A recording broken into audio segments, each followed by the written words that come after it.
ताई मला सांगा, तुम्ही मुरलीधर भाऊच्या कोण आहात बहीण आणि आहे मी. कशी घटना घडली, काय तुम्हाला नेमकं कळालं होतं? मी त्याची बहीण आहे. बर. त्याची घटना कशी घडली आम्हाला काही सांगू शकता येत नाही. बर. पण आम्हाला असं माहित झालं का ते दरीन पडला म्हणून सनी का तिघ पडले म्हणे, तिघाचा मृत्यू झाला त्यांचा जागेवरच. बर. मग आम्ही तिथं आलो, याला घाटीला आलो आम्ही. घाटीला आल्याच्या नंतर त्यांचे सगळे पाहुणे होते, त्यांची आई त्या सगळ्या होत्या तिच्यावाल्या. त्यांनी भरपूर शिव्या दिल्या मला, मी तरी गच बसले, मी काहीच बोलले नाही तिथं. कमून बोलले नाही का, मी म्हणलं मी जर काही म्हणून आणला येईन इतके दिवस पण आमच्याकडे येऊन दिला नाही, शेवट त्याचं मूर्त सुद्धा आमच्याकडे येऊन देणार नाही, म्हणून मी काहीच बोलले नाही त्यांना. शेवट माझे चुलत भाऊ ते सगळे होते तिथं, ते म्हणले आम्हाला तिघ आमच्या संग द्या, आम्ही तिघाची मौत करतो. पण ते म्हणले नाही नाही, आम्ही देणार नाही म्हणे मौत तुमची, त्यांची बोली आम्ही नातून मुलगी घेऊन जाणार म्हणे, तुमचा तुम्ही घेऊन जा म्हणे. आम्ही असं म्हणलं त्यांना, ते तसे म्हणले आम्हाला. मग तिन्ही त्यांचे किती बहिणी आहेत? आम्ही तिघी बहिणी. आणि तिघी. ते एक भाऊ होते? ते एक भाऊ आता आमच्याला. त्यांचं लव्ह मॅरेज झालं, त्यांचं भाऊ लव्ह मॅरेज झालं. मग त्याच्यामुळे मग ते सासू सासऱ्याकडेच राहायचं, ते लई दिवस सासू सासऱ्याकडे राहिला, लई दिवस. मग तिने भाड्याने खोली घेतली, भाड्याच्या खोलीत राहिला तो लई दिवस, आणि आता पण भाड्याच्या खोलीतच राहत होता ते. पण माझ्या मुलाचं लग्न जमल्याच्या नंतर मला सगळे पाहुणे रावळे म्हणले इतके दिवस नाही आला नका की ना, पण तू फोन कर, ते लग्नाला येईन. म्हणून मग मी त्याला फोन केला, मी भाऊ लग्नाला येशील का? तर म्हणे हा बाई. मला आधी त्यांनी तडा बोलून घेतलं, मला बोलला. मी म्हणलं भाऊ काही असू पारतच मागचं सोडून दे, पण आता लग्नाला ये. मला म्हणला येईन बाई लग्नाला. हा, मग मी म्हणलं वहिनीला घेऊन ये, पोराला घेऊन ये. ते म्हणला बाई ते नाही येणार, असं म्हणलं ते मला. मग लग्नाला आला त्यो. लग्न झाल्याच्या नंतर माझी एक बहिणी, मधली बहिणी माझी, त्याचा मुलगा वारला. मग त्याला वाटलं आता सगळेच करते, माझ्या बहिणीचा लग्नाच्या दुसऱ्या दिवशीच मुलगा वारला तिचा वाला. मग त्याला वाटलं आता सगळे करते, आता यांना कोणी मी, त्याला असं वाटलं. त्याच्यामुळे 10 दिवस त्यांनी मग त्या मुलाचं केलं सगळं, जे झाले तिथं आमच्या संग राहिला, बोलला, बसला.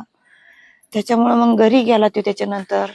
मग बायकून त्याच्या भांडणं काढले. ते म्हणे तुला इतके दिवस बहिणी दिसल्या नाही, त्यांना दिसल्या नाही, आता कस का दिसायला लागला तू त्यांना, आता कमून बोलत काय संग, तुला त्या लागत का मी लागते? ते म्हणायचं मला तू लागते, त्या लागत्या, लई दिवसातून बोलायला लागल्या म्हणे, आपल्याला चांगलं वाटत म्हणे, असं म्हणायचं ते तिला. मग त्यांनी दोघा मायल्या का त्याला शिव्या दिल्या. लग्न झाल्यापासून तिकडेच राहायला गेले? तिकडेच राहत होता. किती वर्ष झाले त्यांना? साधारण 22 वर्ष झाले असतील तरी त्याच लग्नाला. 22 वर्षात 22-23 गावाकडे वर्ष. किती वेळा आले त्याला?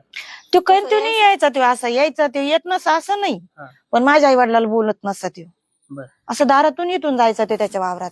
पण कशामुळे बोलत नव्हता ते, काय व्हायचं त्यांच्या दोघांची थोडी किरकिर व्हायची यांच्या संग बोलल्याच्या नंतर. कमून किरकिर होत होती. माझे वडील म्हणायचे बाई तू भाऊ तू लग्न करू नको, ती शेतीतली पोरगी, ती आपल्या शेतीत काम करायची नाही, तू अशी खेड्यातली पोरगी कर. पण त्याला पसंत होती, त्यांनी मनाने लग्न केलं. माझ्या आई वडील लग्नाला गेले नाही, काही नाही, फक्त बसून मला लग्नाला तिने आणलं होतं फक्त. ते म्हणे सगळे येणार लग्नाला, तू ये. मी त्याच्या लग्नाला गेलते फक्त, बाकीचे कोणीच लग्नाला नव्हते. मग ते लग्न झाल्याच्या नंतर मग ते तिकडच राहिले. मग माझ्या आई वडिलांचे आपण त्याला आणायला जाऊ बाई, येईन तो आपल्या घरी, राहीन आपल्या तिथं. आम्ही दोघी बहिणी, माझे वडील, आम्ही आणायला गेलो त्याला. नाही येऊन दिलं. तो बी म्हणा मला नाही यायचं, तिच्या दाखाने म्हणाचा देव नको, मला नाही यायचं. आता ही कालची जी घटना घडली परवा दिवशी, तुम्हाला घटना घडल्यावर माहित झालं की घटनेच्या आधी काही फोन वगैरे? काहीच नाही, फोनच नाही. तर आम्हाला त्याचा फोनच नाही आला त्या दिवशी, कसंच नाही आला. करायचं तो, आम्ही खोटं बोलत नाही, आमचं जे खरंय ते आम्ही ते खरंच सांगणार. आम्ही खोटं बोलू शकत नाही, आम्हाला खोटं पण बोलता येत नाही. आम्ही एवढं 4 महिन्यापासून आम्ही दोघं बहीण भावंड, तिघं बहीण भावंड, आम्ही अशी एकूणाला बोलायचो फोनवर, पण आमच्या घरी नाही आला तो. फक्त एक दिवस आम्ही तिघं बहीण भावंड आम्ही इथं आलो, इथं मुक्कामाला राहिला. आई वडिलांपाशी म्हणलं आपण गेल्यानंतर आपल्याला चांगलं वाटेल तू आल्या बरोबर आमच्या बरोबर, म्हणून आम्ही तिघं बहीण भावंड आलो, मुक्कामाला राहिलो. मग त्या दिवशी बी आता 15 दिवस झाले. तर मग ते माझ्या वडिला त्यांचं कर्ज माफ झालं. तो काय म्हणला मला कर्ज काढतो मी आणि त्यांना कर्ज काढून देतो.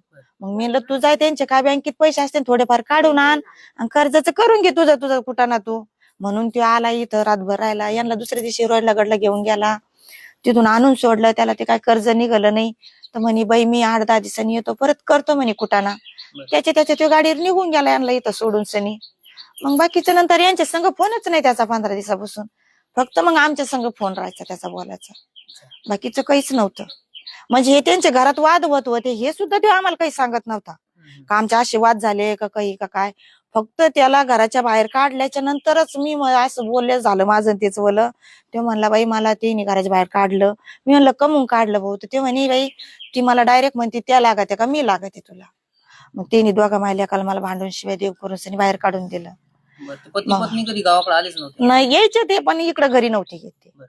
ती तिकडेच रोडला उभा राहायची. ते वावरात जायचं चक्कर मारून चालल्या जायचं. ती तसं येतच नसं उगा कधी मध्ये एखाद्या वेळेस तो ओळख यायची. बरं आता बहीण भावाची भेट तुमची कधी झाली होती शेवटची? आता त्याला 1.5 महिना झाला. आम्ही इथं आलतो त्याला 1.5 महिना झाला.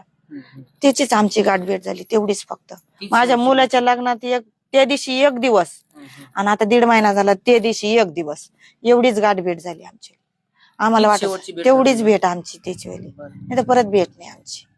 आम्हाला वाटत त्याला त्रास होतो कशाला त्याला त्रास होऊन द्यायचा. आमचा एकूणच एक भाव आहे. आम्हाला लांबून दिसत तरी आम्ही सुखी मानित होतो. आमच्या आई वडिलाचं आम्ही सगळं करायचो. त्याच्यामुळे आम्ही त्याला जास्त त्रास देत नसं. आम्ही काहीच नसं करीत. आमच्या आई बापाचं आम्ही सगळं करायचो. आणि त्या दिवशी सुद्धा बोलणं झालं आमचं आणि त्याचं बोल भाऊ तू काही करू नको आई बापाचं. फक्त या जाय त्यांच्या संग बोला जाय राह जाय बसा जाय उठा जाय काही करू नको आम्ही सगळं करतो.